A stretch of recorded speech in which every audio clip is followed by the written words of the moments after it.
Darryl Charles. Setoiyo. Alex Pearlman. Hey. There he goes. Yo, guys. Knockout nerds. Yeah. We are here in full effect with our first special guest. You know him from fucking everywhere. Pearlmania. They might know us. They might know me from being on a podcast with you ages ago. The Them Boys podcast. Yeah, that's been completely, I think, scrubbed from most of the internet. Yes, we were right about most things, but we were too early. I would say we're right about everything. Yeah. But I don't remember what we said. We said a lot. That's the thing, is I still probably stand by most of it. Yeah, definitely. Just some of it wasn't ready for. Well, that's the rules of the internet. Anything you say to the internet, you gotta be prepared to defend. Unless you scrub it. And unless you scrub it. That's why you should scrub frequently. But also, it's one of those things where, like, I think I've always thought that way. I've always thought if I post some shit, like, you should be able to stand by it. Yeah. They taught me that in security.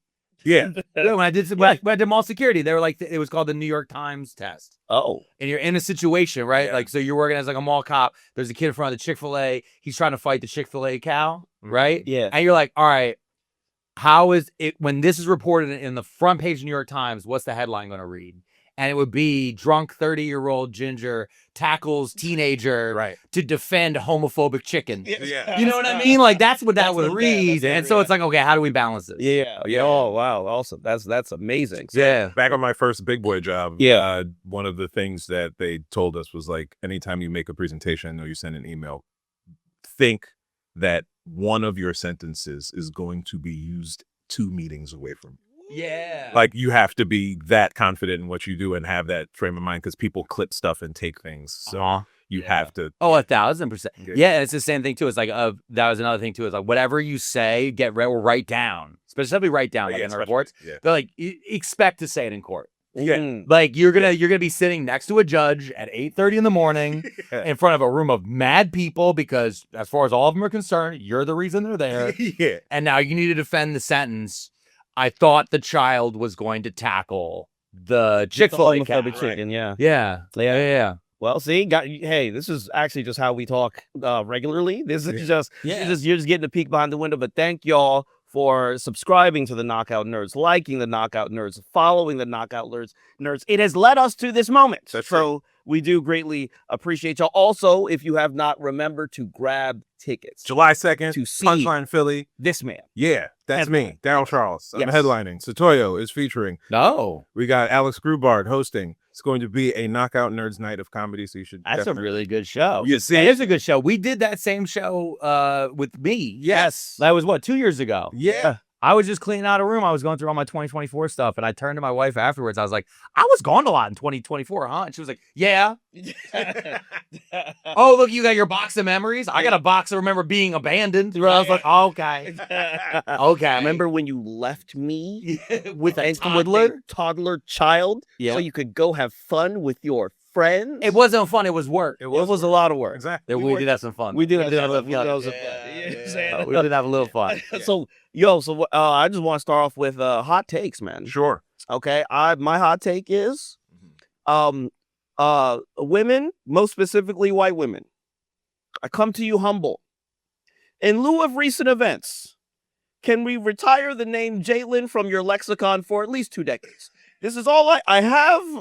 In lieu of the New York Knicks winning the NBA championship, their first championship in over 50 years, with their MVP, Jalen Brunson, defeating that dirty Frenchman, Victor Wembanyama. Why is he dirty? Because he's French. He's a Frenchman. All right? You're allowed to say it about a Frenchman. Yeah, he's a French guy. That's why. In lieu of that, I've met many white women who choose to have children with black men, and there's a lot of Jalens. And the thing about it is that it's giving colonizer, because you have too many Jalens, they end up kind of looking alike. And I feel like y'all are doing that to them black boys because you don't want to call him John, so you call him Jalen, and they all wind up looking like that. And I think we need a break. There are other names, okay? I understand. What about Aiden? Aiden. No, you can't. White ladies love to name a white kid Aiden. They do. They like an Aiden. They like a Braden. But you have to understand. You're just saying that the white moms of biracial children. Yes. can't have the J at the front of the There's too much Jalen's going on. Oh, Jalen. Yeah, Jalen. I was thinking Jaden. No, you're like Jalen Brunson. Jaden's fine. No, there was a thing with the Jalen's. There was a guy on Instagram a while ago, like where all the Jalen's come from. Yeah, there's that one basketball player years ago. Was it a basketball player or was he a fighter? Basketball. Yeah. All right. Yeah. Thank you. We got a producer off the thing because there's a minute there where I was like, I've gone very. Yeah. I think this is gonna clip terribly. Yeah. what you need to worry about is black women, especially in New York, naming their children Jalen. Jaden. This is why I say, I come to you humbly, women. I mean, Okay? do what you want. Do what you want. What but it is. can we Think about your elementary school teachers. Yes.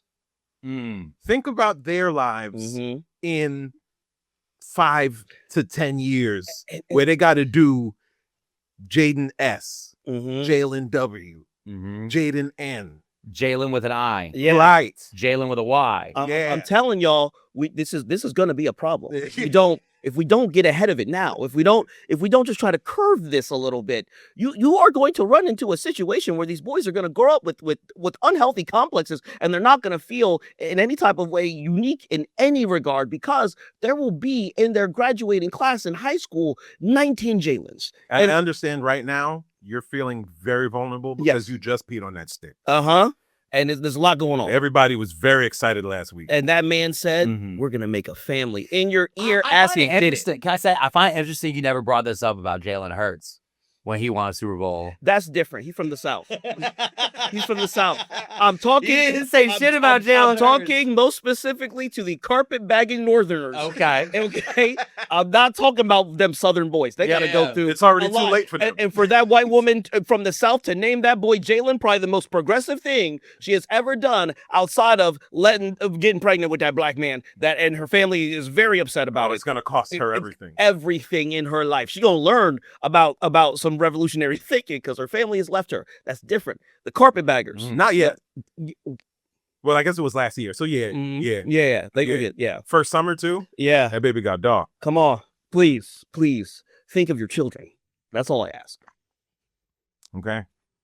Mine, look. Barbershop conversations are going to be what they are. There will always be the conversation of who is the greatest rapper. That's just always a fun conversation for grown men and little boys to do. However, I need just to say out loud that there's a difference between the best rapper and your favorite rapper. It's a huge difference. Yeah. I need you to meditate on that and think about it. Okay. When people are having conversations about the best rapper, they're not talking about who makes the bangers. They're not talking about who makes the hits. That might come up, but usually that person, they get haircuts from the worst barber in the place. Right. They're that guy. Yeah. Rapping is a skill. Entertainment is a byproduct of it. Your most entertaining rapper is not the best at storytelling, does not use the best lyrics. Yeah, because that's Pitbull. Yeah. The most entertaining rapper is going to be Pitbull. It's going to be Flo Rida. It's going to be Ludacris. These are people who are going to put on good shows. Ludacris can rap. He can rap, but I remember I remember it being faster. Yes. The thing is, when you play it like straight from a CD, you're like, oh, my brain sped it up a little. There's a little bit to Ludacris, which I love me some Ludacris. Is a little bit nursery rhymey though. Oh yeah. Every now and then. And it's punchline heavy. Yes, very punchline heavy. That's the thing. It's super punchline. Which I like. Which is but no one's ever going to bring him up in the greatest of all time. And I think that's the real problem. But for me, he is. Oh, I think he's fantastic. When you give me 2 shots of Fireball and 3 White Claws. Oh, well. I'll do the whole. I'll do roll out. Did I tell you? I did not, because we haven't seen each other in a long time. Yeah. I was driving down the road, right? I had the oldie station on. Okay. Which is dangerous. It's a dangerous thing when you turn 42 to have the oldie station on. Yeah. Because they'll hit you with some dog shit and you're like, no. And then you remember it's the oldie station. Yeah. Because I was driving down the road the one day and they played Pearl Jam and I said no. And they're like, and they literally opened it by going, this next song just turned 30. And it was like Yellow Lead Butter came on. I was like, don't do this to me. You're writing it. Yep. So I'm driving and I hear roll out. Boom, boom, boom, boom, roll out to Lowe's. What? No. For these appliance sales. I went, no, the oldest thing in Lowe's. Roll out for the appliance sale. They started talking about dishwashers. I said, no. When Luda was at his height, okay? I'm talking about 2003 Luda. Yeah. All right? We were rolling out. We weren't thinking about dishwashing. No, we were Not at all. No. No, we were not. We used the soap for the dishwasher. Yeah. Was for foam parties. Yeah. Okay? Yeah. Roll out to these savings. No. Kill me now. Save me a revolver for my mouth.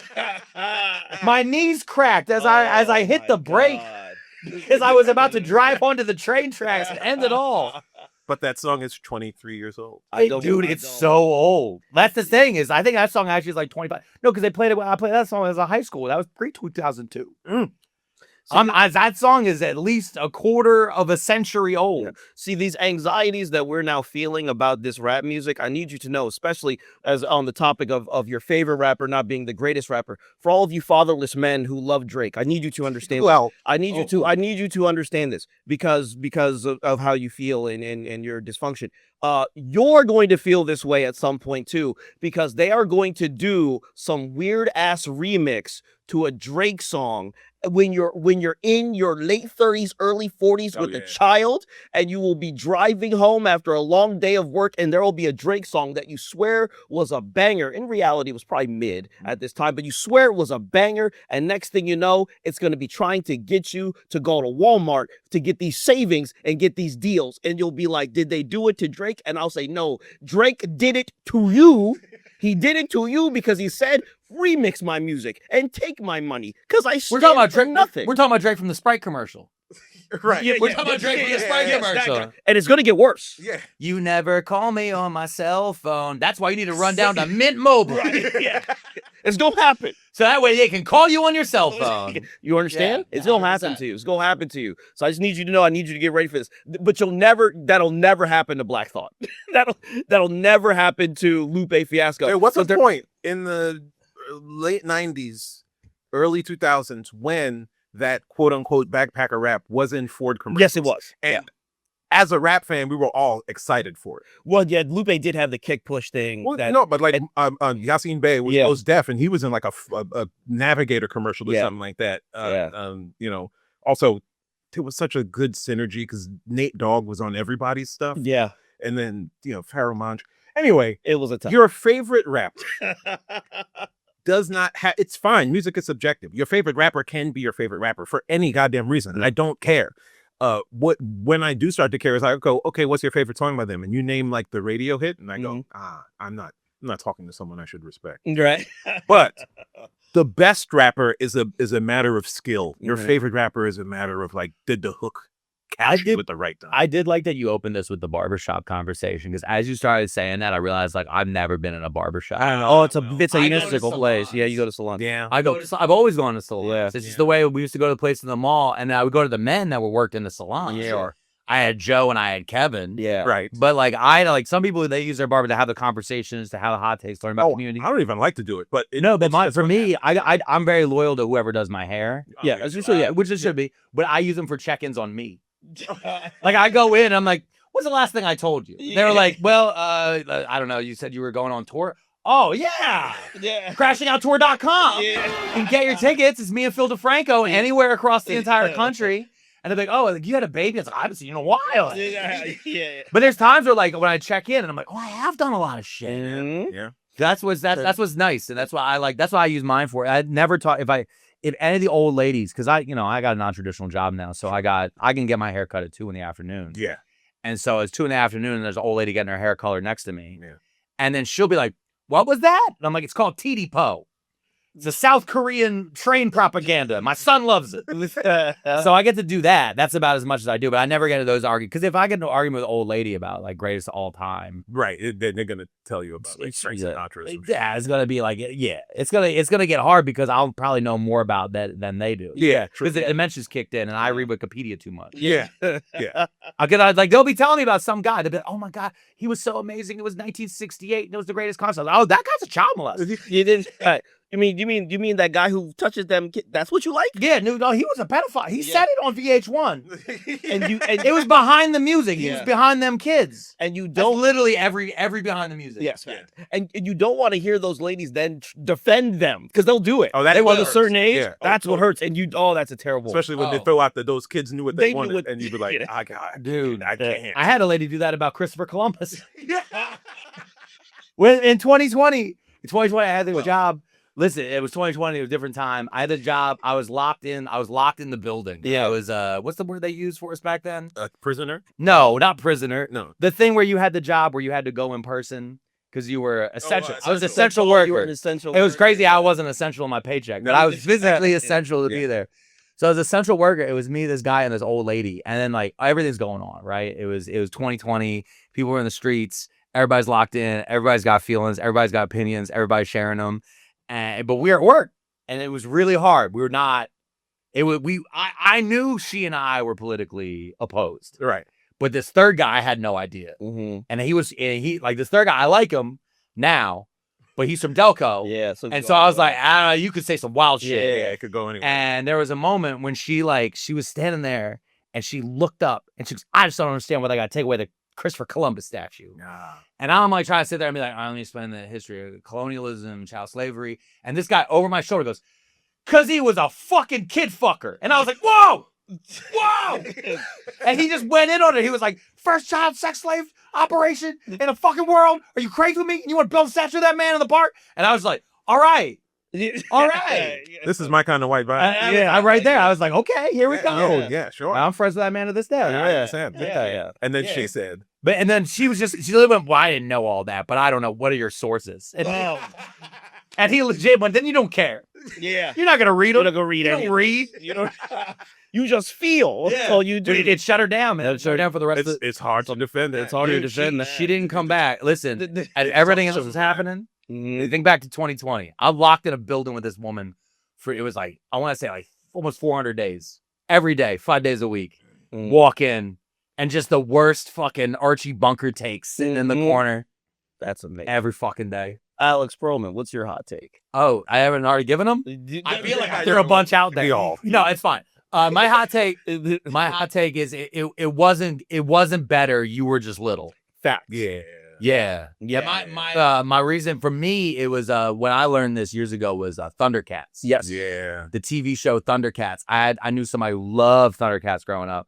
They loved it, and when the Thundercats DVDs came out, they bought the season. And then we sat down, and we were all under the influence. Yes. So we're already like, yeah, let's watch some cartoons. Yeah. And we put it on, and the plot lines barely make sense. Yeah. But when you're a kid, you'll just fill stuff in. Yeah. And you're half paying attention. Yeah. Now I got a toddler, and I watch him watch TV. Like, it's a thing that's on in the background. Yeah.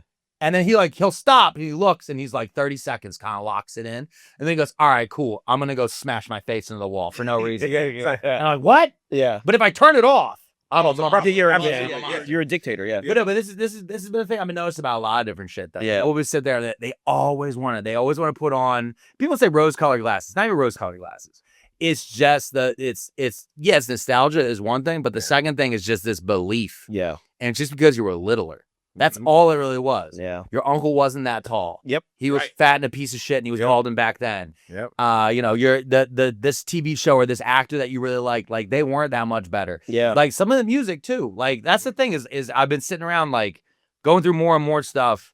That being said, 2012 was the peak. Yeah. Yeah. Yeah. I'm not saying it's better. I'm just saying it was the peak. That's the thing. I think for you, it's just like it's thing of like your favorite music is the music of your early 20s. Mm-hmm. And but it is that way because that is the age at which you really start to like be a person in the world. Yeah. So like you're partying in ways that you haven't before. I think it's like when you're 12 and when you're like 24. Yeah. Those are like the two. Right. Right now, I think the problem in America is everybody's 12. Everybody's allowed to feel like that. Everybody thinks they're 12. I mean, everybody's acting like they're still 12. Yeah. That's the problem in this country. Yeah. I mean, that and systemic racism. Yeah. But the first thing really is a bigger issue. Honestly, like right now, look at everything we're doing. Yeah. Yeah, but UFC fight on the White House lawn? Yeah, you're 12. Yeah. Look, we got dirt bikes. Yeah, we got dirt bikes. Dirt bikes. We got dirt bikes outside, America. And I was like looking at that like, what the fuck? Yeah, well, here's the thing is I'm like, I'm not going to poo-poo the dirt bikes too much because it was cool.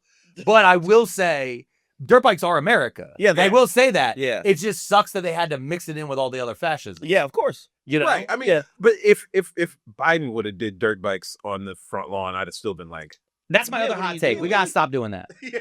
We gotta stop doing that. Yeah, right? the dating thing. No. I know. But this is my other hot take. I'm giving you a lot of clips. Sure. I want stop saying. Imagine if Barack did this. Yeah, it doesn't matter. Yeah. Stop. Never meant. Imagine if Obama. Stop saying. Imagine if Obama did this. Mhm. We don't have to. Yeah. He didn't. He did. Right. He didn't. Right. We lived it. How would they have reacted if they would react to the opposite? Mhm. We know this. Yeah, all right. We know this. It's all disingenuous. It's all bullshit. It was disingenuous for Obama. It's disingenuous now. Like They don't care. They don't care. They've never cared. I watch these motherfuckers flip on a dime about everything. Yeah, every single thing. Every fucking thing. When Michelle Obama was like, I don't know, maybe we should eat vegetables and stop using fruit dye, they were like, they were shooting up in the streets. They had red 40. Yeah, they did. Yep. And then RFK Jr. was like, you should eat more vegetables. And they were like, yes, sir. Thank you, brainworm. Go cheat on your wife again, sir, while you wear jeans and be sweaty with your hot dog skin, sir. Grab that bird. Yeah. He's Maha. We're making America. That's the crazy thing. Yeah, he says the most sensible thing in the world. Like the one sensible thing he says. Like he gets it. I was like, you were. I used to do cocaine off of public toilet seats. You should listen to me for your health. Michelle Obama told you to be nice, and you were like, she's a fucking fascist. They called her a man. They called her a man. They did that this week. That was this week. It's like their favorite thing. Dude, it's so crazy. It's so crazy. Like, that's the shit that drives me nuts because every time they do this shit, then we got to pretend like that man. Like this bullshit with the pool. Yeah. Mm-hmm. The pool's a metaphor. It's a metaphor, yeah. It's a metaphor so we don't talk about the fact that we just lost the fucking war. Yeah. Like, big time. We got slimed out, bro. Dude. Hegseth went and called it the Department of War, ran the fade, and got mollywopped, brother. You should have focused on defense and not war. Exactly, Because defense. damn sure lost the war. Put your hands up. Department of Defeat. Yeah, right. Fucking, I know I'm on a list now because I called him the Secretary of Surrender, and it did.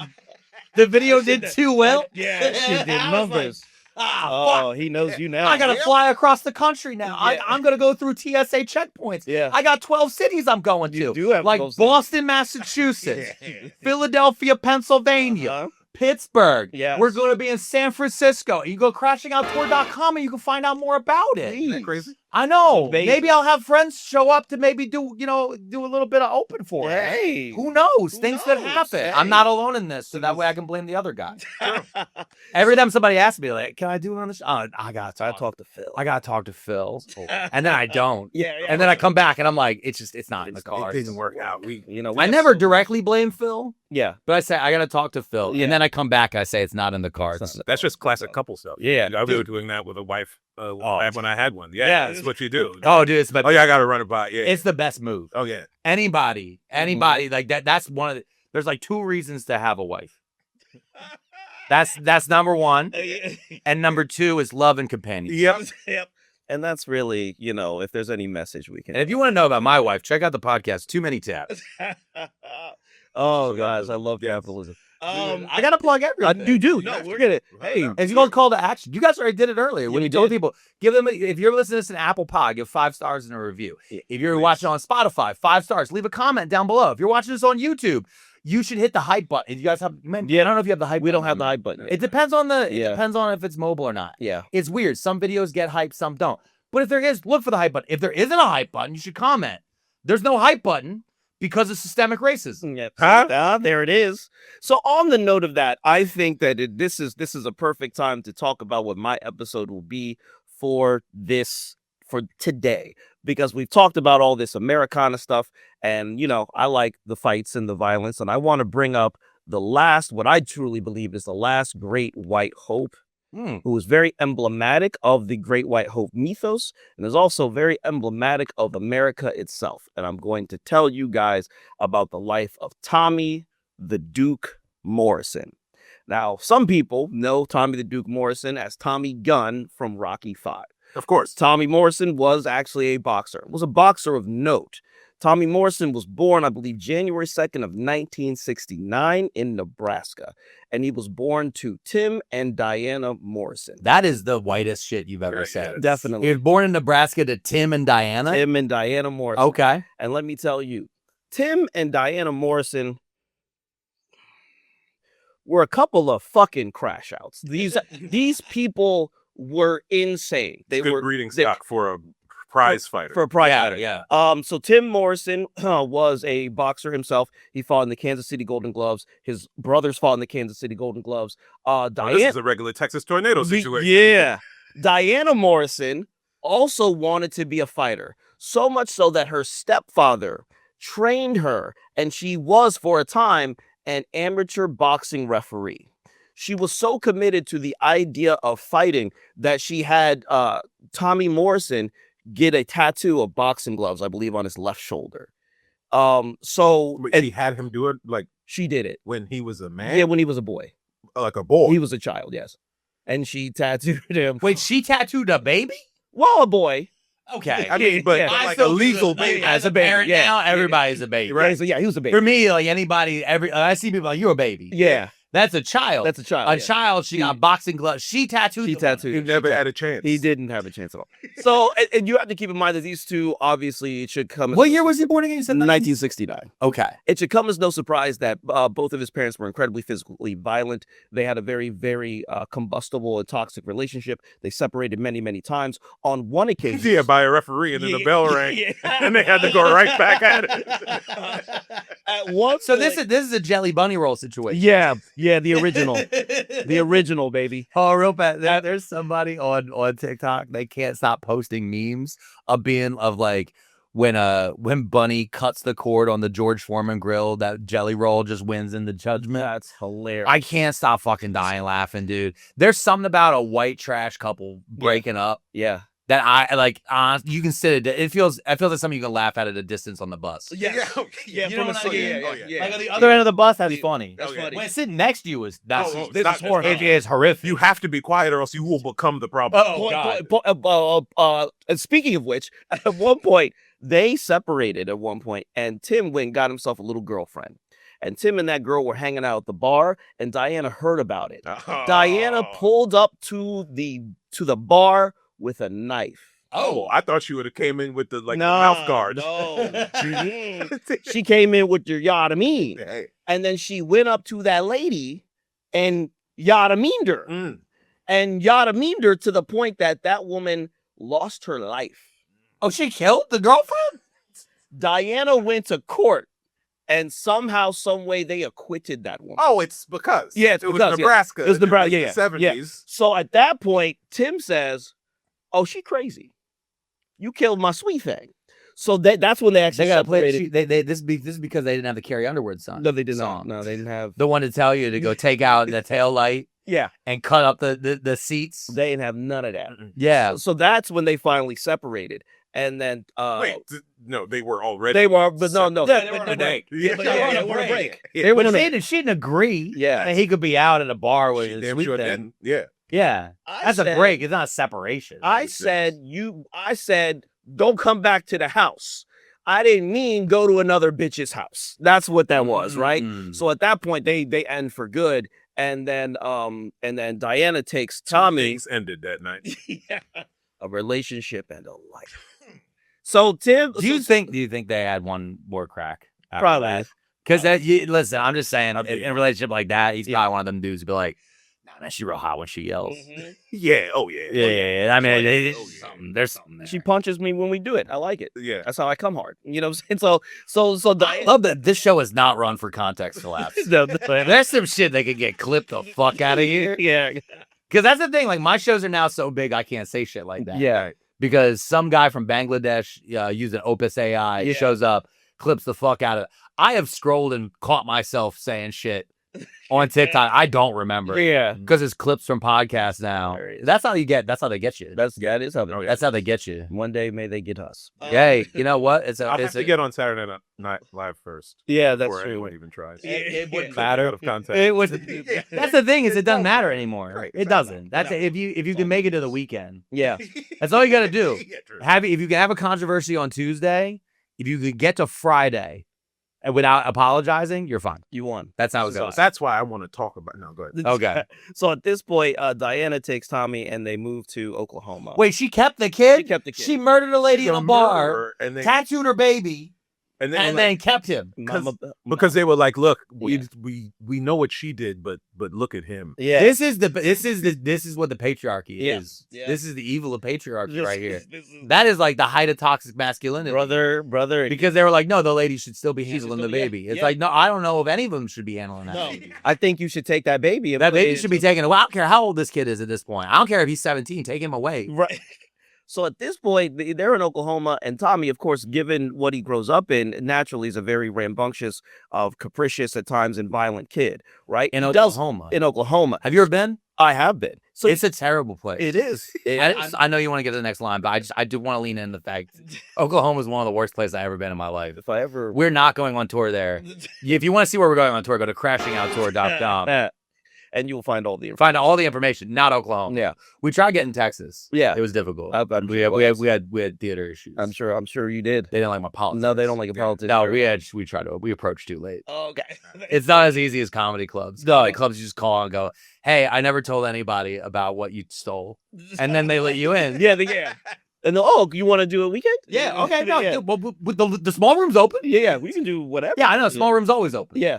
So they're in Jay, Oklahoma. This place called Jay, Oklahoma. And now Tommy, It's just a letter.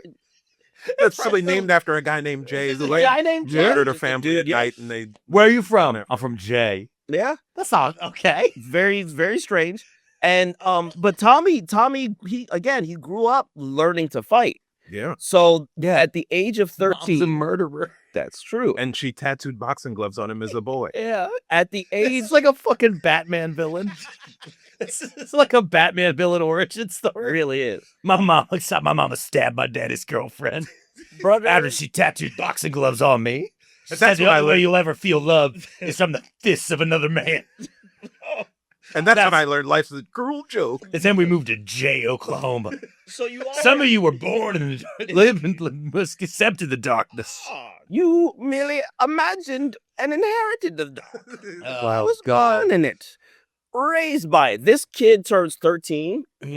And he wants to start fighting, and he starts doing toughman competitions. Okay. His mother actually forges an ID Oh no! because he was a big looking kid. Oh man! So his mom sounds like she's unfit. Yeah, wait, she reverse Dominicaned him? yeah. yeah. She reverse She Dominicaned him? reversed Dominican. Oh my God! Yeah. But just so we have the full idea of what that fucking Yeah. joke is. Yes. It's kids in Little League Yeah. who are clearly like 37 years old. They're like, no, 17. he's 15. Yeah, He's 15. He can play in the Little League World He can Series. play now. He's good. He can. No, play. Poppy, let him out. Yeah. Yeah. So he got the fake ID, He got the fake ID And because he's appa- 13, but she wrote 17 or some shit.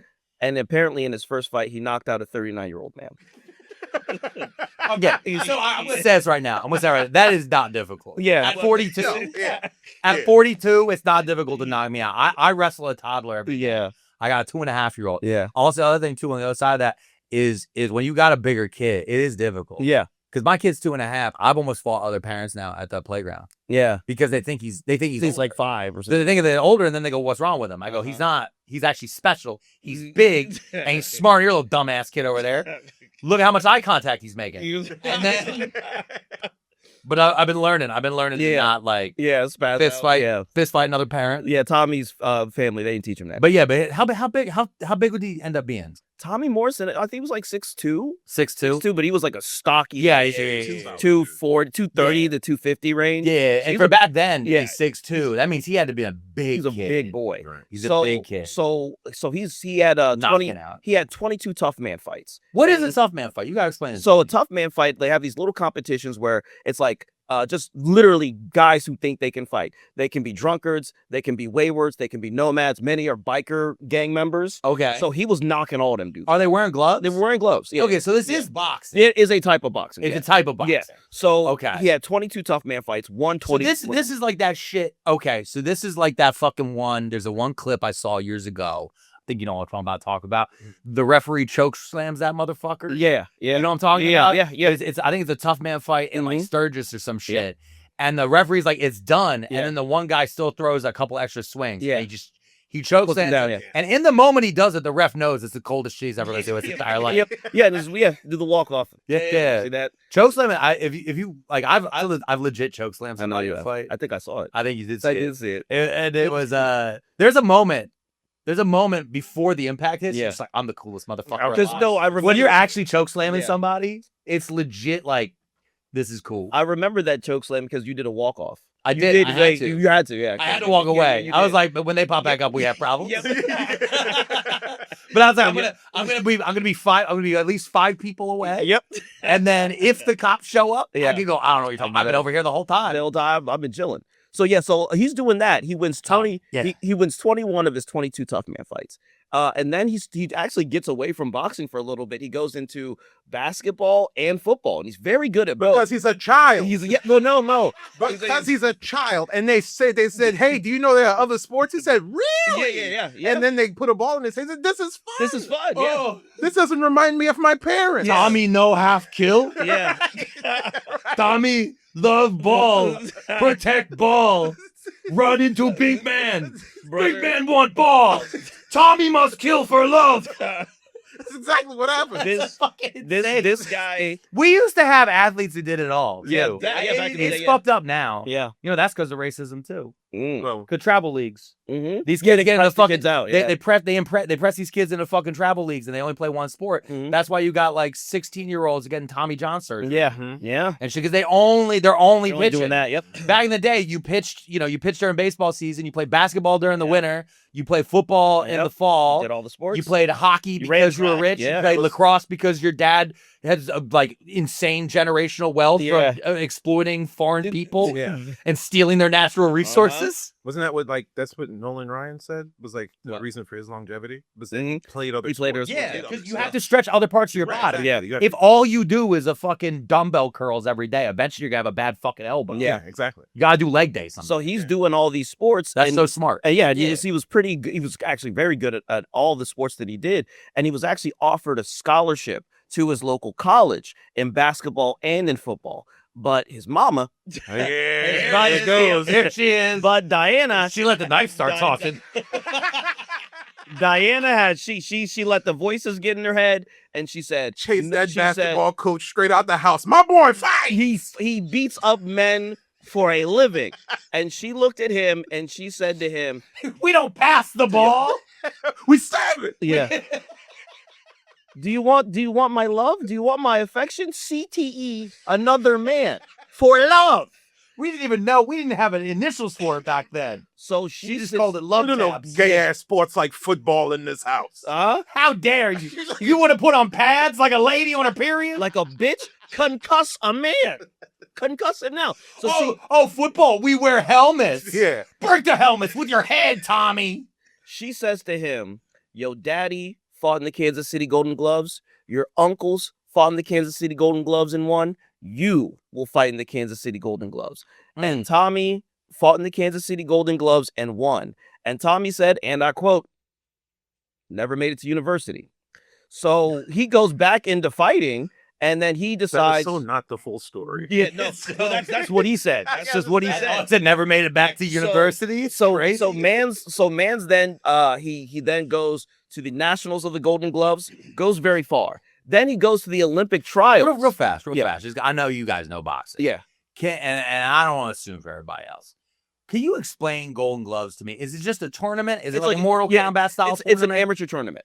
Yeah. So Is it like round robin? Like how do you? it's like a single elimination. Okay. You know what I'm saying? So it's a single elimination tournament that basically most towns have a Golden Gloves. Really? And that's basically how they set up amateur rankings and things of that sort. So So there's a Philly's Funniest for boxing. without question. That's what Golden Gloves Yeah, is. Golden Gloves, It's just basically. Philly's Funniest Yep. for boxing. Yep, totally. Yeah, that's because that Golden Gloves sounds like something like extra special. Yeah, But I think we should bring it down a peg by calling it the Philly's Philly's Funniest of Funniest. boxing. Yeah. Is just interesting. to win it, does give you some prestige, right? Yeah. So he goes to nationals, goes very far. He decides to try the Olympic trials, and he makes it to the quarterfinals, and he loses decision to a man by the name of Ray Mercer. So he doesn't make it to the Olympics, but he decides to go pro in November of 1988. He meets a guy by the name of John Brown, which is crazy. And John Brown decides to become his trainer. John Brown says, you have a lot of natural skill, but there's some things missing, like your defense is not that good. Your The love of childhood. Yeah, The love of your child, parents. yeah. Your parents. Which I think is really necessary, though, to be a good fighter. I think It's necessary to be a conscientious fighter. Yeah. To be a good fighter, actually the worse upbringing you have, makes you great. yeah. the So- quicker you end your round. Yeah. Sometimes with Yeah. teeth. Yeah. Mike Tyson. So he starts fighting in November of 1988, and by November of 1989, he has fought 20 times In 1 year? In 1 year. So Because now, but now there's like a lot of space between, right? no, well, now there is, but again, he was a prospect, and back then, what you would do with the prospect is, especially a prospect that's as talented as him, the fights ain't going long, Right. so he's not really taking no damage. Oh, And okay. like, and midway through the year, Mike Tyson's old manager, Bill Clayton, sees Tommy Morrison, and then he decides to start managing Tommy Morrison. So they enact the Tyson strategy on Tommy Morrison, which is keep him fighting, keep him active, build him up like a prospect against guys he's supposed to beat. He won't take up that much damage, and you build him up properly so he gets more skillful. And you're putting in like probably like second or third on the card. too. Yeah, Like, he's opening. I'm just saying, like it's a 5-6 card five- fight, yeah. like night. Yeah. And he's always going up second or Yeah. third. So they're Goldberging. They're Goldberg. This is Goldberg. Yeah. So yeah, totally. Yeah. So, and they do this for a lot of fighters. That's how you build up a promising prospect. Yeah, that way they can say they're 22. They're 22. No. Well, yeah, and also you don't want to ruin them by having them fight at a skill level that they're not ready for yet. Yeah. Because that can actually which then it's like you ruin them. There's no money, whatever. Yeah. So he goes And then he has 20. to fall back on the love of his Oh, mother. his mother. Yeah. Oh boy, I know There's that- nothing there. that's the thing. They would whisper that to him before every fight. Mm-hmm. If you lose, Your mama won't love you gotta go see that lady. You gotta see. You gotta go. Hey. Dude, can you imagine? He's sitting there and he's like, oh no, this one's hard. He's in the corner. He's spitting into a bucket. And he looks over and his mom's just sharpening a Yep. knife. Just looking at him, just sharpening a fucking knife. She's like Jason Voorhees' mother at the Yeah. beginning of Friday the Yes, I 13th do. too. Jesus. Yeah, so he racks up this incredible record, and it actually catches the eye of Sylvester Stallone. Sylvester Stallone sees him and is like, this guy needs to be in my movie. He's for the time period, he's considered for a white guy conventionally attractive. He has this nice golden blonde hair and all this All right, stuff. now I gotta look. him So- up. so- I gotta look. I need to see what For- this guy for- made. hey, 95, baby. Yeah, for white guys of that time period, that was attractive. I'm sorry, y'all are graded on a scale, and that's just what it was. So he does Rocky 5. He takes 6 months off from fighting to go film that movie. And This him? that is Tommy Morrison, All right. yes. So in between that time, what winds up happening is that Tommy Morrison's profile blows up. And Tommy Morrison attracts the attention of a lot of women. And it's attention that he's never really gotten before. So Tommy starts Just one woman. just one woman only. And if he would have talked to any of those other women, they'd no, ended no, up like no. that other one. No. Diana was just No, Diana didn't care. Tommy was fucking everything. really. Tommy was a very sexually promiscuous man. He was also a man of his time period, which is to say that boy didn't wear no goddamn condoms. And then women didn't wear no goddamn condoms neither, because they didn't nobody back then care about that shit. Let's be very clear. The women didn't care. But this is also right, yeah, and this is Yeah. right as it's breaking. AIDS is Uh-huh. breaking everywhere. Right. Condoms weren't normalized until about another 6-7 years Right. later. Took TLC to do And that. he would never had a chance in Oklahoma. Right. And so at There was no chance. At this point, he's all over, man. And the thing about it is that people are looking at him and they're like, he's the next one. But there are skeptics that are sitting there saying, this guy is beating up tomato cans in a VFW. He's not one of them ones. We shouldn't take this seriously. He gets to 28-0. And at this point, he's beaten James Quick Tillis, who was the first guy who ever took Mike Tyson to a decision. He beat a guy by the name of Pinkton Johnson, who was a former heavyweight champion of the world. And in both cases, those guys were old, but he won them fights. So now he has to get a shot at a world title. And he gets a shot at the WBO championship in 1991, if I'm not mistaken, against merciless Ray Mercer, the man who defeated him at the Olympic trials. For that fight, Tommy Morrison makes $550,000. Ray Mercer makes $500,000. Ray Mercer is the champion. He makes $50,000 less than Tommy Morrison. I'd be pissed. Ray Mercer That's a great way to make sure his ass gets knocked the fuck out. Ray Mercer. I'm telling you. That's all they had to tell him. Ray Mercer, what you got to understand about Ray Mercer? Ray Mercer, a military man, Marine, if I'm not mistaken. Ray Mercer goes up to the promoter of that fight, a guy by the name of Bob Arum, and says, I'm the champion. Why am I making $50,000 less than Tommy Morrison? Bob Arum looks him in the eye and says, because he's white and you're black. Well. And Ray Mercer looks at him and says, I appreciate your honesty. And the fight happens, and I'll say this. Rounds 1 through 3, Tommy Morrison looks great. He's boxing beautifully. He had a crazy left hook. That's the thing about Tommy Morrison. His left hook was just devastating, guys. He's jabbing effectively. He's hitting him with body shots, hitting him with combinations. Ray Mercer's not really doing a whole lot. Round 4 happens. Ray Mercer gets his legs back under him. It's a bit more even of a round. Round 5, I could only describe it as this, because it doesn't take long. Ray Mercer levels off a 15-punch unanswered combination that knocks out Tommy Morrison. Is it like a Street Fighter juggle? Yeah. If doesn't get him in the air and just keep going? What happens is I can't. There's a spin kick in the middle of it. 15 combo in a row. I can't tell you. Sometimes I used to do karate and shit like that, right? And I used to have a stronger body. Yeah. I don't anymore. Yeah. Well, but there's times where like I sit there and I watch like a fight, and you're like, why am I not doing anything? Like five punches in a row, like strong punches in a row. I'd be done. I'd be done. 3 would be lucky, right, where I am right now. Yeah. 15 might be the craziest shit I heard in a while. If you've ever seen knockout compilations, I assure you've seen that knockout. It's utterly devastating. So people who are like, no, we were right about this guy. This guy is not who you thought he was, and all this other stuff. Tommy's a joke. To look impressive after taking that many hits, dude. I feel like it should have the Scooby Doo music as he's getting hit. You know, it's like it starts to fall over. But here's the thing: like when the dog's trying to run on this fucking hardwood. But here's the thing about that. Tommy Morrison was given the moniker of the Great White Hope, and he rejected that throughout his entire career. He said, don't do that to me. Don't put me in that racial, but I'm fighting these guys. These are fighters like me. Yeah. I'm a fighter. Don't do that to me. Yeah, he's not Sean Strickland. Yeah, he's not. Yeah, exact fact. Right. He's not a bitch. Or Jake Shields. Or Jake Paul. You know what I'm saying? There's a long list of shitty people so who have to replace the love that they didn't get with stoking social tensions. Yeah. Well, and also I think there's a thing too with fighters from last century where there was a thing where it's like almost like the old ancient Roman gladiators. We're in this together. Like we are equals on this field. Yeah. Now with MMA, there's so much that's been put into the production of it all. I mean, and the hype. Yeah. That there's some I have some camaraderie, but there's so much of it that's like fucking like Looney Tune shit now. Yeah, how they talk. They're approaching. I mean, this was like Don King and promoters before him, but it's like you say whatever the fuck you have to say to get as many eyes on the fight as possible. Yeah. But I think inside of that, I think they're getting lost in their own hype. Oh yeah. I think with some of these ones, like, because there's some shit that they've gone back and forth. Because I don't watch fighters like MMA and shit like that. But, you know, in the culture, I'll see some stuff at the side. And I'm in a group chat with Setoiyo, so I can't help but see some of this shit. But, like, there's sometimes they say, I'm like, you can't take that back.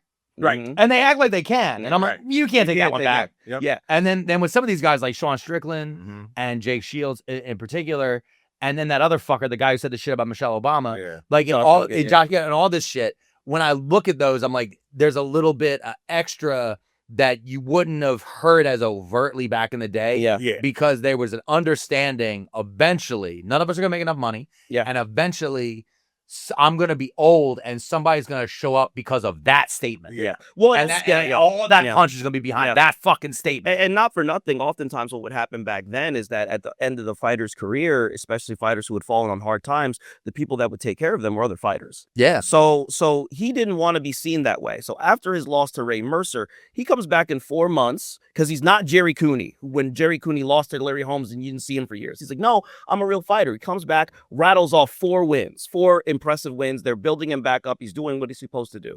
Then he fights a guy by the name of Joe the Boss Hip, who's this like he's from he's an indigenous American man, hard fighting man who's not a tomato can, real fighter, and no one had ever stopped him. And he stops Joe Hip in round 9, but in doing so, Joe Hip broke his hand, and Joe Hip broke the hand and jaw of Tommy Morrison. Damn. And he still won. And he still won. That's his mother in the back. Exactly. She was hit by You don't come home without a win.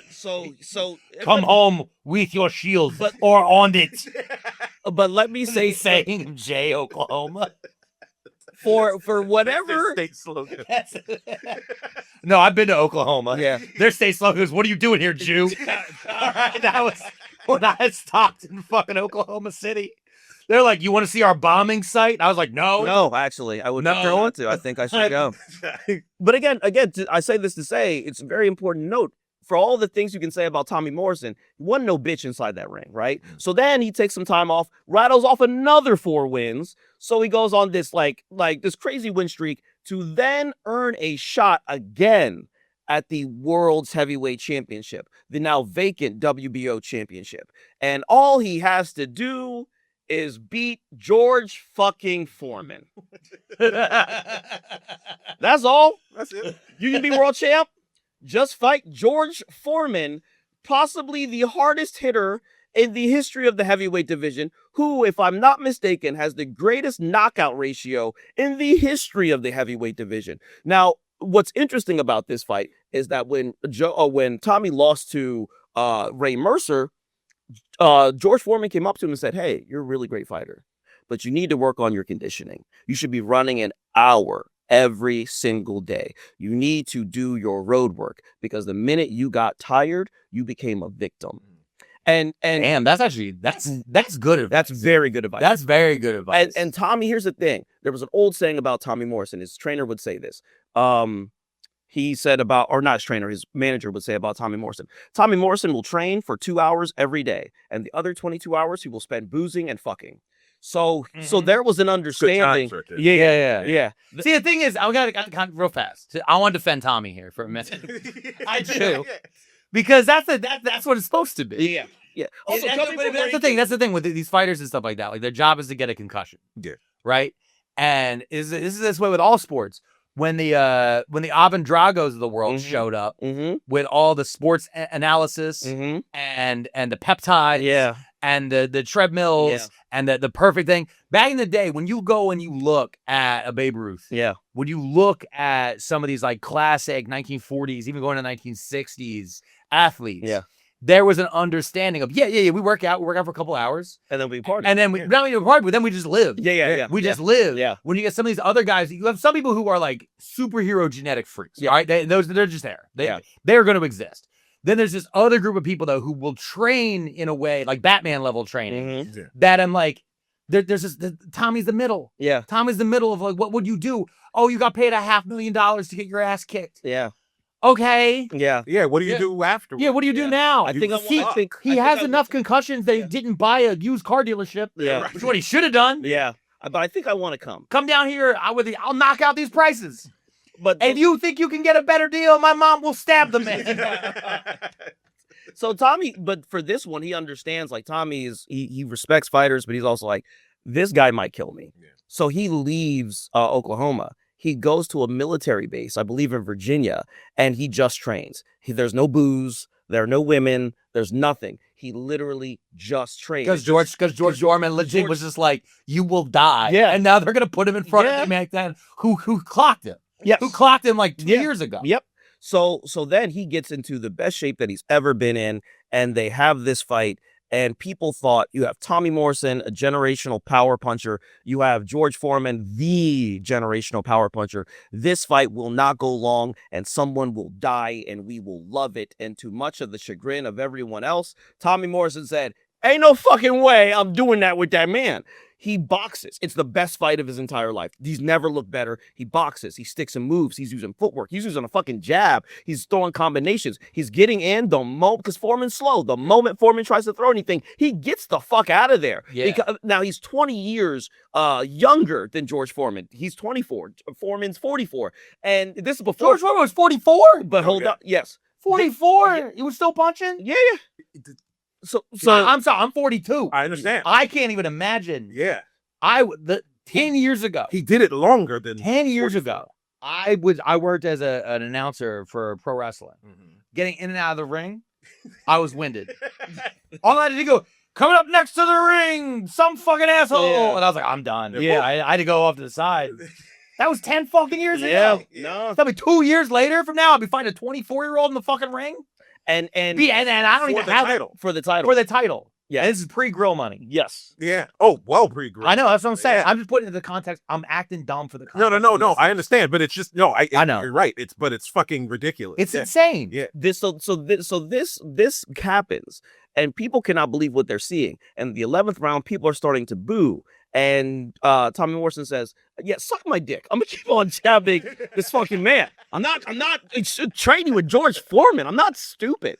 The fight goes. Let him punch you in the face. George Foreman can take hits too. Yes, right? yeah. That's what I mean. Because when I picture George Foreman in my head, I picture him like if this was like an anime or like a fantasy thing. He'd be a creature called Lump. Who like has like a hard swing, but it's just like turns into like concrete. Yeah. They can just absorb a You hit. hit him and he just stands right there. Yeah, he doesn't even react. The only fighter to ever stop George Foreman, to knock him out, was Muhammad Ali. And when George Foreman said, "Let's do a rematch," Muhammad Ali said, "I'll talk to you." Yeah. So it's not the best he knew it was because he fun. knew it's like, Yeah, I'm not fighting this guy again. So the fight goes to decision. Tommy Morrison wins the unanimous decision. So he becomes the WBO World Wait, Tommy Heavyweight won? Champion. Yes. He won Yes. by an actual decision. Yes, he won. We were over here joking. No, he he won. He won the fight, yeah. And he clearly won. If you watch the fight back, no, Tommy Morrison And what is Mega clearly mad won that about? fight. Everything. But that's the What thing. the fuck is Mac? You've been proven right for years. but Yeah, look, if you're 20 years younger and you train really hard, You could do it. you could beat a man a little bit past his prime. Yes, and But like, what the fuck are we doing here? now keep in mind. Now let us have free health care. Yeah, Was Trump in the audience? for that one, I don't know. I feel like I know he was in. I know he was in the. He would go to a lot of fights. I don't know if he was in the Yeah. audience for that particular one. I like him shirtless. I like him shirtless and a little punch drunk. Look at that ass. I like him. Look at him. He's a little dumb. He's a little dumb. He's been punched in the face a few times. Brother, you would think it was so interesting because the Great White Hope mythos, even though he rejected it got proven. He did the thing, and there was so much talk of all the fights that this could lead to. So he becomes world champion. He has a successful title defense of his world title, and then they're like, "No, this is a real guy that we can really make money with. Let's put him in the ring against the WBC champion Lennox Lewis." Right. So now there's the potential for this mega fight to happen. That's such a dumb idea. to It's such a dumb idea. No, I mean, instantly, you got this thing you've been working for this whole time. With the second, put the title on him, they should have put 6 jobbers in. yeah, no, totally. Yeah. But They know what I'm saying. Yeah. They should have done some Yeah. rotation No, but- of just like let the whites Have the have guy. it for a Yeah, minute. but You can't go put. I know who Lennox Lewis is. yeah. That's how I know this is bad. Yeah. I know who that is. I know who that is. You're right. Don't do that. Yeah. Put him up against like fucking some guy who goes his nickname is the Glass Mule. Joe. Yeah. No, Yeah. You gotta run him. You could have got 5 papers. Get him 3. You want 3 seasons under him, right? 9 months. 9 months of him on top. You go and you get him in every 2 months. He goes and he wins one. But here's the thing. Idiots. So here's the thing. They told Tommy, "We give you $7.5 million." Tommy's like, "Yeah, let's do it." Because at the time, that's what it was. Like it was the. It was a chance to one. Tommy Morrison wants to become undisputed, and they're giving him more money than he's ever seen. That 7.5. I'm not gonna stop Tommy from doing that. Yeah. I'm mad at the promoters Sure. for not understanding. They were so Sure. goddamn greedy. Yeah. This is why there had to be laws against their dumbasses, because they were so greedy to jump the gun on this. Yeah. That is so insane. What So year is this now? This is what we're going into 1994, if I'm not mistaken. 94. So now what you have is a situation where Tommy says, "Yeah, the fight is all but made." But Tommy says, I would like a tune-up fight in between that because I want to stay in shape. I want to stay in ring shape because generally you don't stay in shape the entire time. Yeah. But he's like, I want to stay in ring shape to get ready for that. So they pick a guy from London, England by the name of Michael Bent, who was 10-1 at the time. Nobody heard this fucking guy before. And it was Except for 10 people. yeah, well, 11 technically, actually. So this fight is ready to get made. It's in Las Vegas, if I'm not mistaken. And Tommy's bad habits start coming back. And the night before the goddamn fight, he goes out to the strip to a country music concert and gets fucking hammered. He gets annihilated and obliterated, and then he shows up to the ring the next night and gets obliterated in the first round by Michael Bett. He gets TKO'd. He gets knocked down 3 times in 1 minute and 33 seconds, and he loses the belts In a tune-up fight. Yes, in a tune-up fight. He loses $7.5 million in a tune-up Country fight. music is terrible for whites. That is, See? can I You tell you, understand? that's the worst thing to happen at a country music festival in Las Vegas. Yeah, that's right. That's the absolute worst thing to ever happen at a country music festival in Las Vegas. I would have said, okay, I want to apologize to the boxing promoters. Yeah. All right? Yeah. I say you need to do 5 of him against the jobber. He did 1. He did 1 and he against the lost. Jobber, and he lost. My apologies to Fat Tony Yeah. and Big Vito. Yeah. You were right. Yeah. You were right to try to cash it immediately. Tommy. I would have, can I tell you what I would have done? Mm. I would have never let that man near Vegas. Yep. Yeah. If I was his manager or promoter, one of those things, there's some of these guys you just gotta lock them away. You can't. You gotta put them in a No, monastery. You fly in But the then- day of the but fight. but you don't understand. This is why the Phillies lose to the Marlins. No. Yeah. No, I've asked about this for a long time. The Phillies, whenever the Phillies play the Miami Marlins, they're always dog shit. Miami Marlins never good. Yeah. And I asked a friend of mine to play baseball, and he went, "What? You never thought you could get by being hungover at work?" Yep. And I said, "What?" And he's like, "Yeah, Miami Marlins dog shit. So they always like everybody takes their foot off the gas. They go out, they party, they go whatever. They believe their own hype, and then they're out there in center field, 6th inning, 83-degree weather, sun, yeah. in the sun beating down And at 2 it's o'clock in the Yeah. afternoon. with tequila sweat coming off. Yeah, him. just pouring Yeah. out of you. Brother, so and again, Tommy Morrison was a real fighter. Tommy Morrison said, "I let my ego get in the way." He made no excuses. He said, "I let my ego get in the way." I saw alcoholism. I saw a guy in Michael Bent who I thought that guy can't beat me with a baseball bat. And then he did. Like that's what he so again, he gets back on the horse, but think about this. He bungles the $7.5 million deal, and for his next fight, he makes $60,000. Makes $60K. He rattles off another like three wins or so, but by this point things are not going great. Bill Clayton's left as his manager. Him and John Brown have parted ways. He's got a new team in there because they're just kind of tired of his shenanigans. Yeah. They're Losing tired. $7 million. They lost their percentage. Well, It's probably for those guys too. It's probably like 45% or some shit like that. It's probably some crazy. and managers. keep this in mind. They're also tired of the fact that, hey man, when you get drunk and annihilated and you're blacked out at the bar and you're on the ground, we're the ones that come and get you. Yeah. and you're heavy. Yeah, and you're heavy. And we You're can't like legit. It's just heavy. As And when fuck. you're drunk, you tend to behave like your mother. Yes. No. Listen, Tommy Morrison, in the midst of all this, multiple DUIs, drunken disorderlies, he would hit people. He's doing some white Mike Tyson shit. Like he's doing the thing. So, but he does come back again. He rattles off a lot of victories. Then he beats Donovan Razor Ruddock, right? And in a thrilling fight. He TKOs him, I believe, in 8 rounds. So then he wins another world title. This is the IBC title. It's a lower level world title, but it's a world title.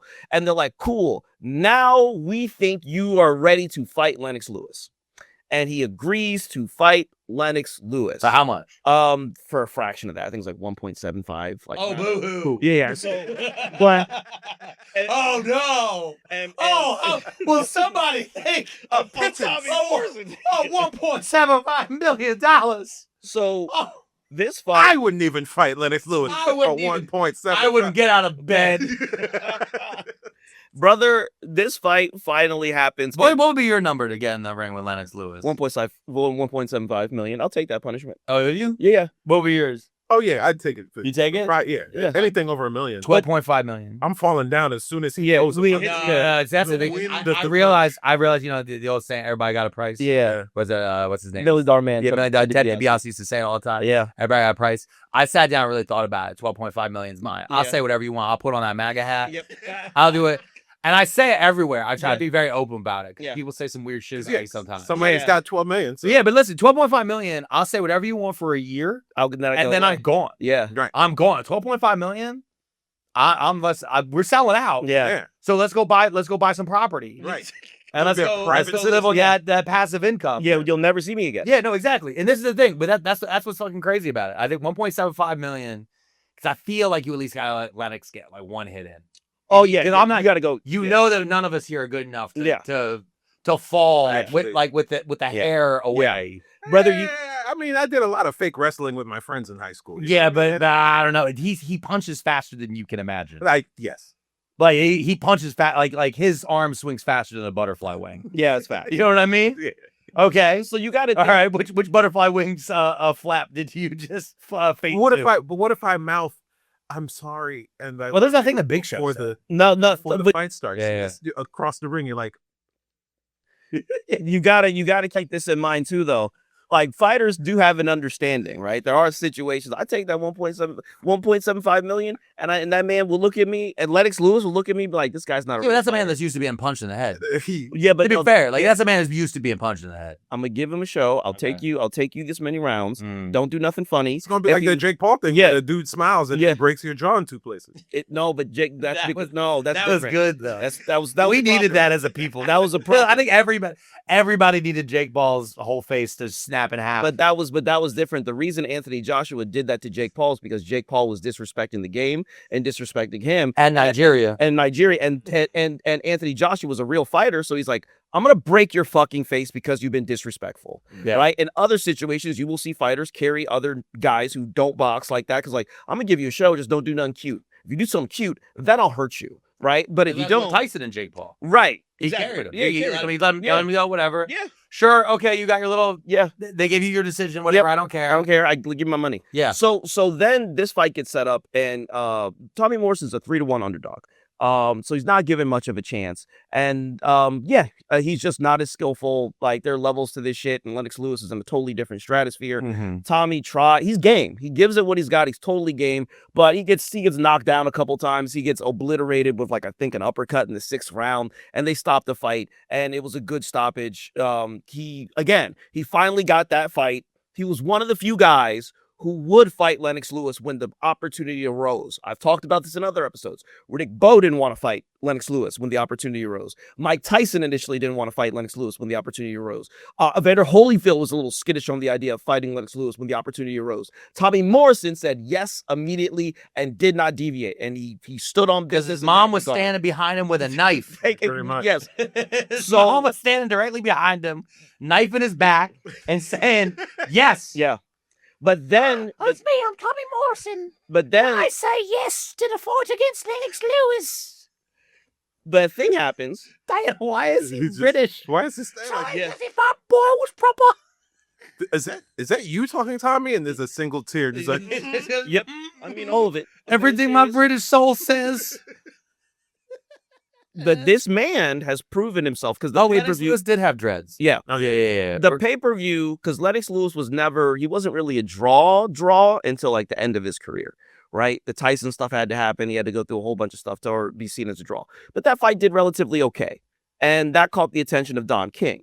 And Don King offers Tommy Morrison, like I think it was like either a 3 or 5 fight deal that would have netted him anywhere from $5 to $10 million per fight. So he's got the opportunity to get 3 to 5 more fights in him and ride off into the sunset. And Right? so Don King shows up. He's like, listen here. Yeah. Here's your Netflix deal. Yes. You just have to get out there and You- say the yeah. word triggered. Yeah. You just have to do what you love to do, and the only thing you can do, which is fight. So What do you do for work? 9 minutes. So he has the opportunity. Sorry. I know he's truly trying to get through the story. But I'm just like, I think we're supposed to be here to punch it up, right? Yeah. All right. Okay. Because I'm going to take a shot at Tony Hinchcliffe. No, of course. All right. Yeah, do something that Tony does not do, right? Yeah, a joke. be funny. Yeah, be funny. Whoa. Not everyone can do it, turns out. Hey. So literally, Sometimes it's easier if you're bad at it. yeah, fact. Actually, it is. Sometimes they give you money when you're bad at it. In fact, Yeah. it's as if skill and will. You know what? It's not a meritocracy. yeah. It's America, baby. America, baby. It was never about who's the most qualified. is Greatest it? country in the world. Ah, fuck yeah. So he goes into a fight. I can't remember the individual's name, but he has a fight scheduled. It's one of the Don King fights. These are the fights that are going to change his life forever. And he gets a call the night before, and the doctor's like, "Hey, man, you tested positive for HIV." Whoa. And then it's like, "What?" He's like, "Yeah, you tested positive for HIV." He's like, Yo, "Oh, I was foreshadowing. yeah, We foreshadowed that earlier in the story. yeah." So then he goes. Fuck it. He takes Them condoms. he takes a second test and it comes back positive again. And then Hate it when that happens. career is over. It's done right then and there. This is the mid '90s. It's 95. Yeah. So this is one of those things where it was like It's like that Magic Johnson shit was like, Yeah, people like- nobody even be around you. Yeah, they were so afraid of what the contaminant, like blood contamination would be. Exactly. Especially in boxing, where you are spraying Your blood, Yeah. So he has to give a press conference, and to this point, again, Tommy, real dude, Being a standard really, he was like, "Hey, you know," because people were like, "Oh my God, you're such a role model," and he got on stage and said, "No, I'm not a role model. I could have been a role model, but I chose differently, and I would implore." He was like, "I would implore men to engage in safe sex practices. Do not do what I did. Do not conduct yourself in the way that I conducted myself." And and he went on like a press tour. He went on Larry King. He did all this stuff, literally being like, "Do not do what I did. Don't live how I lived. I was living hard. I was living fast. I was living reckless. Do not do what I did." And so for a time, even though his career is done, there's a positive messaging that's being spun here because he's taking accountability for his behavior. The only problem with that is that now Tommy kind of has no purpose in life, so it doesn't necessarily lead to good outcomes. So he keeps on boozing, he keeps on getting behind the wheel, he keeps on getting DUIs.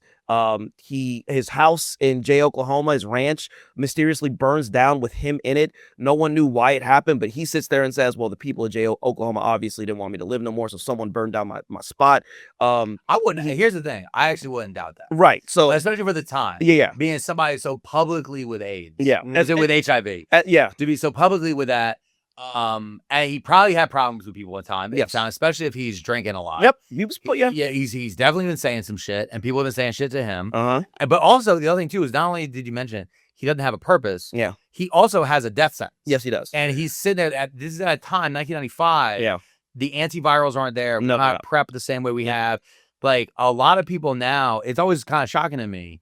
Of how many people now like take HIV and AIDS for granted. Yeah. Which is like when we were kids, like That was it. 94, 95, like Yeah. we were there was so much messaging around it. And we got a whole generation of kids now who don't even think about it. You can't understand how incredible it was to us that Magic Johnson was just out here kicking it.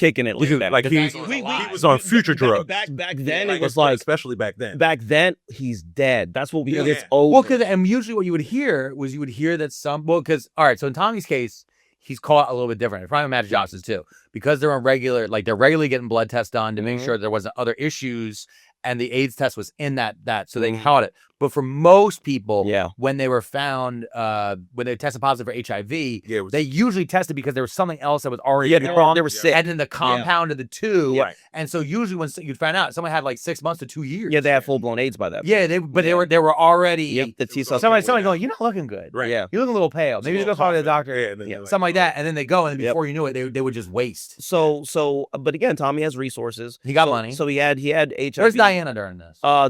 Bro, she was kind of out the picture by this point. You know what I'm saying? Because she did her damage. They had a. It's not like they had a good. What if he got hep from the tattoo? She didn't clean the needle.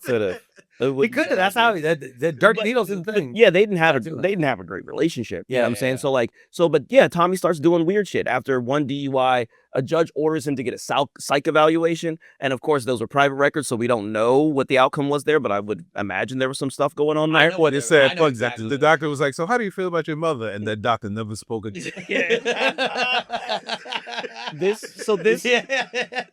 got the doctor's note right here. Yep. It just says, "Wow." Yeah. No, it just says, "Wow."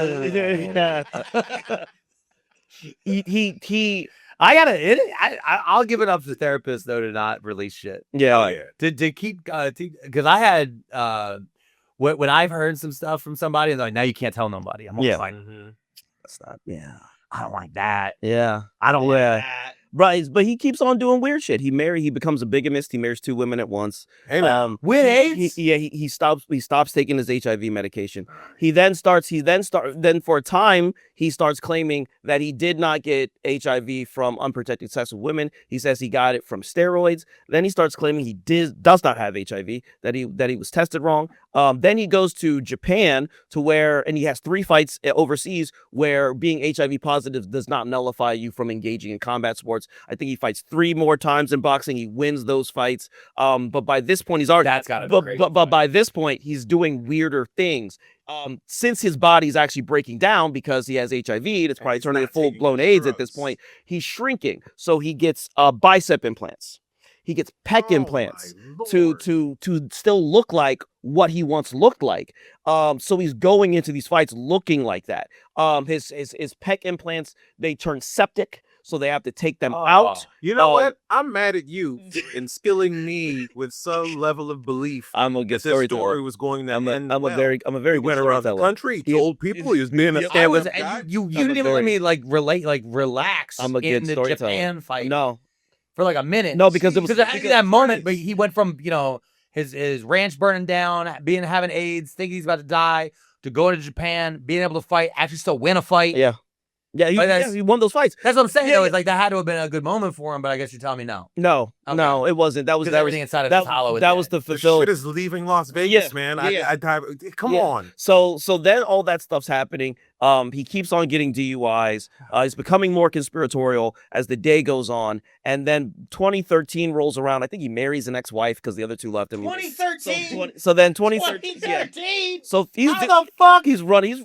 He's what they call rode hard and thrown out wet or something like that. Hung wet, yeah. And 2013 hits, and he's bedridden for damn near the entire year. He's denying that he has AIDS. He's still denying this. And then I believe look at his leg. And then I believe it was So at his leg, I think you just got to look at him. No. There was a guy when we used to do Raven. There was this one bum that used to come by, and he'd be like, "I need money. I got AIDS," and then he'd pull his hand up. So he was like, "Look at my AIDS." Yeah. I don't think that's how it works. Brother, He just kept yelling, "I got AIDS, look at my leg." And I was like, what the fuck is happening? You can find pictures of Tommy Morrison during that time period, and he looks terrible. Dude, he looks awful. I scrolled to 1980. Yeah. It was, I shouldn't have looked. Yeah. I was like, something happens here. Yeah. I thought it was going to be meth. No. I'm going to be honest. Yeah. He might have. No, well, he would sit there and say, no, I'm not wasting away because of AIDS. I've actually developed a meth problem. That's what he would. Oh, what did he actually say that? He actually did. You know how bad it is Yeah. when you use meth as your cover? Yeah, the meth is the cover. Meth is the cover? He had meth face, though. But he looked crazy. He does, yeah. He did some research. The guy was well read for a guy who never had a chance. In fact. Well, he didn't have to. His research was living in Oklahoma. Yeah. So I looked in the mirror. I look like somebody who steals copper. I know that guy. I know that. That was Richie. Yeah. September 1st, 2013, Tommy Morrison dies of AIDS-related complications, most specifically cardiac arrest. I think he would say, "You're a goddamn liar." It was meth. No, and his mother said, he had full-blown AIDS. Diana did, but my boy had AIDS. She survived. She survived, yes. She stabbed the Grim Reaper. I want to say this. That 2012 was the peak. To put a to put a pin on that, knowing that Tommy Morrison was in a hospice probably. Yeah. And Rihanna's Hopeless Place is playing somewhere in the background as he is wasting away going, "No, it's meth. Yeah. It was meth. It's not AIDS. I think that I was a world champion. Twice. I was a 2-time world champ." There is something emblematic about Tommy Morrison, and that Tommy Morrison is very, very American. Tommy Morrison comes from a very, very tortured, and his origin story is tortured and fucked up, and all he knows is violence, and all he knows is degradation, and all he knows is excess. And oftentimes in moments where he can reflect, in moments where he can be honest with himself, and he can make strides to do things that are better, he will then go back to his base instincts, which is the excess, which is the lies, and which is the violence. And he died wasting away, being unable to admit that the things that he did in his life led him to this exact outcome. And how incredibly American is that? He is emblematic of this entire place. That is the story of Tommy the Duke Morrison. Fun fact, I'm going to lay this one on you. It's also believed that Tommy the Duke Morrison is the great-great-grand-nephew of Marion Morrison, a.k.a. John Wayne, a.k.a. the Duke. That's my story. I think it's more emblematic of Oklahoma. Which is America. Which is America. That shit ain't This is Brooklyn. the story of Tommy Gunn, the boxer that had lots of fun. He had so much fun. He had so much And fun. then he died of AIDS. And he just wasted away in Oklahoma. Was the champion of the world. Twice. Yeah. That is the They story need, of they, Tommy need to give him, Morrison. they need to give him his own. Eminem needs to write a Tommy Gunn. It's like the hurricane song. That's woo, buddy. That'll be That'll be the one. the one. Darryl Charles, where can the fine people find you? July 2nd at Punchline. Hey. Really come through. It'll be a good time. Hey, Yeah, Alex Pearlman, where You can gotta the say people Punchline find- Philadelphia because people from all over the world gonna watch this. that's true. That's what it is. Punchline Philadelphia, July 2nd, Darryl Charles. You can find me any 12 locations all over the country. CrashyOutTour.com. Get your tickets now. We got merch. We got meet and greets. We might have special guests. Who knows? Maybe I'll let these two fine fellas show up. I can't make any promises. He's got to talk to Phil. Yeah, You gotta yeah, run to Phil. You know how it That's goes. not in the cards. Yeah, hey, that's not the cards. Guys, you can find me everywhere at Setoiyo1. Also, you can find me July 2nd, Punchline Philly featuring for the hilarious Darryl Charles. Also, again, Knockout Nerds. You can like us, subscribe to us, follow us, share it with your friends, give us 5 stars, put it in your Instagram stories, do all that jazz. Thank you for watching. Knockout Nerds. Peace. Knockout.